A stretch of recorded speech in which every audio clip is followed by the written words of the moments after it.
This season, we've been exposing the hidden thought patterns that quietly shape our lives. Episode one, we talked about carrying responsibilities that God never asked us to carry. In episode two, we uncovered the lie that peace comes after performance. In episode three, we revealed how silent agreements become internal contracts. And in episode four, we explored the labels that shape behavior until they're challenged and rewritten. But no worries, all the episodes not only build on the former, but are also standalones. So even if you haven't caught the previous episodes, this will still bring you a breakthrough. And today we're taking the next step because after someone discovers a limiting belief, right? You identify a silent agreement, you rewrite a label, then a very common question shows up. Now what? And that's where many people get stuck. They become aware of the problem, but don't experience lasting change. They can explain exactly why they struggle. They can tell you where the pattern came from. They can even teach others about it. Yet somehow they keep repeating the same cycle over and over again.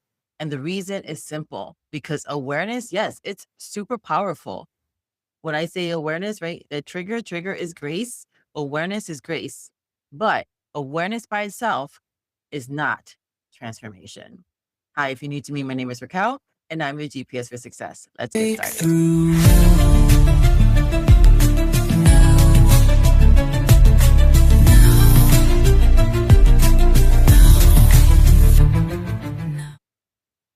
So let me say that again. Awareness, it is necessary, but awareness alone is not transformation. Most people assume that once they see the issue should disappear, but that's not how the brain works. And honestly, that's actually not how scripture presents transformation either. In Romans 12:2, it tells us, do not be conformed to this age, but be transformed by the renewing of your mind. Notice Paul didn't say transformed by discovering. He didn't say transformed by understanding. He didn't say transformed by becoming aware. He said transformed by renewing. And renewing implies repetition. Renewing implies returning. Renewing implies a process. So think about it this way. If you've driven the same route to work for 10 years, your brain has created a strong pathway. You don't even think about it anymore. You simply follow the familiar route. Now, imagine someone tells you there's a better road. Knowing about the better road, it doesn't automatically change your driving habits. You still have to intentionally choose the new route. So again, do it again, and then you do it again. Eventually, what happens, right? The new path that you're taking, it becomes familiar. And the old path, what happens? It becomes weaker. The new route becomes automatic. That's what rewiring looks like. Many people become frustrated because they expect their awareness to instantly erase years or decades of repeated thinking, but it doesn't. Now, there is a thing called deliverance where it can happen in a moment. It's a high emotional state that rewires things instantly, but most times it's not going to. The brain doesn't like for you to repeatedly go into that mode. That's why we let God do what God do.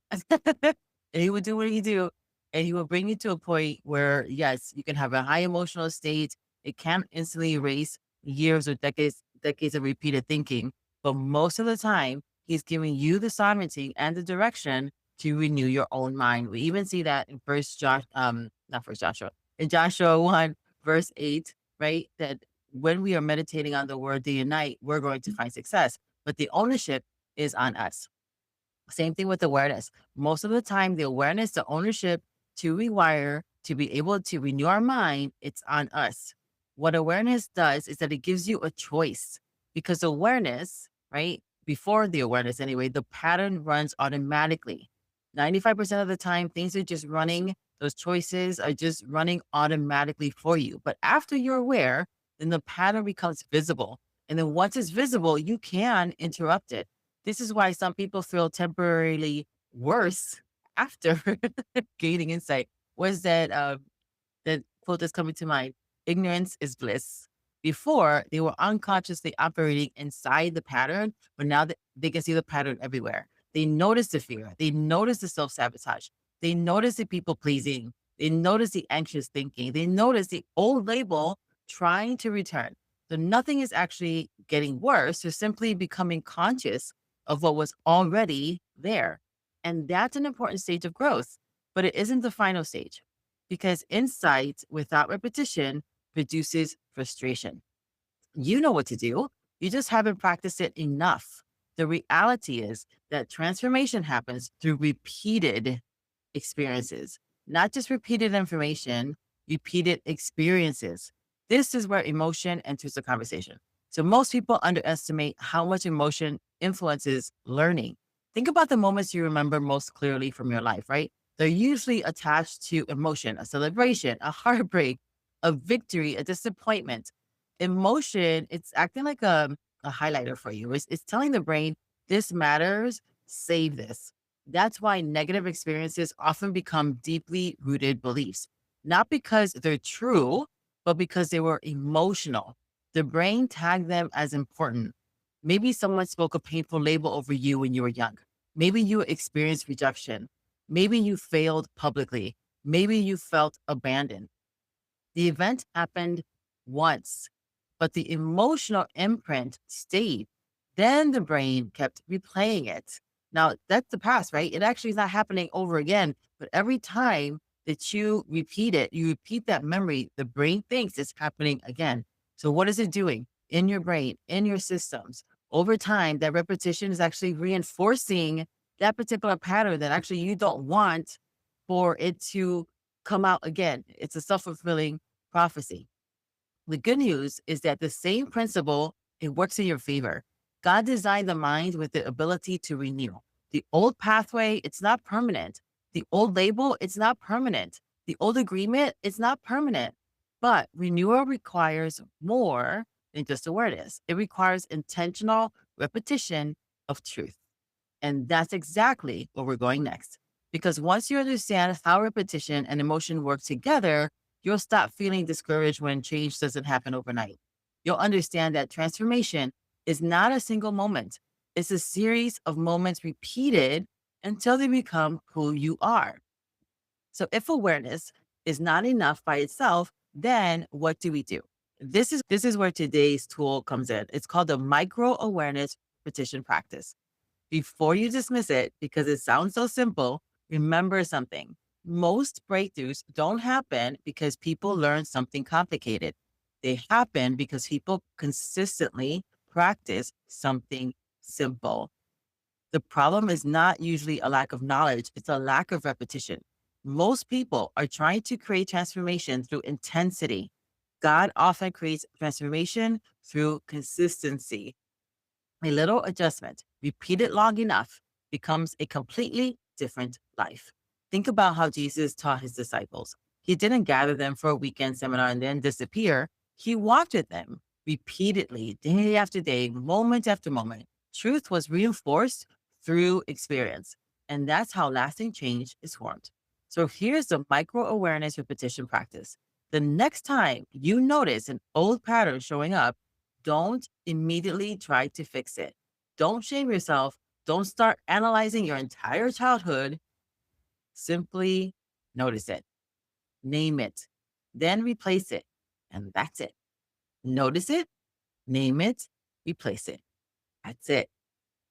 So let's say that the thought appears, I'm behind. Notice it. And now you name it. That's the old pressure pattern. And then you replace it with something like, I am exactly where I need to be for today's assignment. Maybe the thought is, I'll never figure this out. Notice it, name it. That's the old inadequacy label, right? Then you replace it. God has already provided wisdom for what he's called me to do. Maybe anxiety starts to rise. So instead of believing every thought attached to it, you simply observe it. There goes that old pattern again. And then you return to truth. Not someday, not tomorrow, right there in the moment. That's actually the best time to do it. Your awareness is a trigger, right? That triggers awareness. It's grace. And because it's so emotionally charged, it's like your brain is opening up saying, okay, now what are we going to take back as the new belief system? Do we reinforce this particular belief or do we start to nurture a new one? Every interruption weakens the old pathway. That's what the trigger is for. So every repetition strengthens the new one.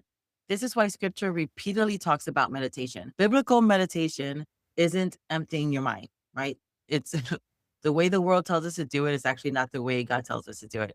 It's actually filling your mind with truth repeatedly until it becomes more familiar than the lie. The goal is not just knowing what God says. The goal is becoming so familiar with what God's telling you that it becomes your automatic response. And that's what rewiring really is. The old thought shows up, the new identity responds over and over again until eventually that old thought, it starts to lose its influence over you, over your decisions, especially over your automatic ones. One of the biggest mistakes people make is believing the transformation should feel dramatic. And sometimes it does, but more often it looks like this: a slightly different response today than yesterday. A little bit more peace, a little bit less fear, a little more trust, a little less driving, 1% at a time. And before long, you're no longer fighting the same battle because you're no longer operating from the same identity. The reason this entire season is called Shift Happens is because transformation doesn't begin when circumstances change. It begins when thinking changes. Then the behavior changes, then the results change. Most people are trying to force the results, but God starts with identity, and identity is strengthened through repetition. That's why we've spent the last 5 episodes building one on another. First, we challenged the self reliance, and then we challenged performance based peace, then silent agreements, and then labels. And now we're addressing the mechanism that turns awareness into transformation: repetition. Because insight is the doorway, but practice is the pathway. Transformation is the outcome. So here is the challenge for this week: choose one truth, not 10, one overachievers. Write it down, put it on your phone, put it on your bathroom mirror, put it where you'll see it throughout the day. Then, every time an old pattern appears, practice. Notice, name, replace. Don't focus on perfection. Focus on repetition. Remember, you're not trying to become someone new. You're learning to consistently live from who God says you already are. That's the shift. And that's where real freedom begins. If you've missed any of these previous episodes in this series, or you'd like to go deeper into the exercises that we've been covering, head over to rewireworkbook.com. You'll find all the episodes organized in order so that you can follow the entire Shift Happens journey from the beginning. You'll also find additional resources designed to help you move from awareness into transformation. And if you're ready for ongoing support, take a look at Rewire Reality OS. Right now, we're offering a special founder's price of just $97 as a one-time payment, and that includes daily support through the Rewire Reality OS, which is powered by ChatGPT, plus monthly group coaching where we help you apply these principles in real life. Because transformation doesn't happen from information alone, it happens through implementation. And sometimes having a guide makes all the difference. So until next time, remember, one breakthrough can change a day, one day can change a life. And sometimes the biggest shift happens when you stop chasing massive change and simply practice one truth long enough for it to become your reality. I'll see you on the next episode. Until then, may God's richest and best be yours. Bye for now. Breakthrough.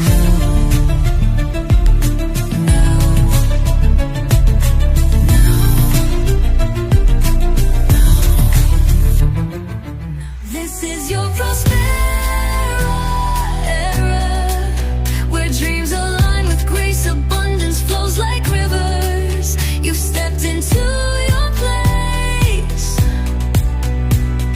Rise, reign, and remember, you were born to shine. Welcome to your moment, Prospera, it's time. We hope you enjoyed today's show on Prospera TV Network. Make it a point to visit us on YouTube and catch all your favorite shows anytime you want. Interested in hosting a show of your own? Or advertising your business on our network? Contact Elena Rodriguez.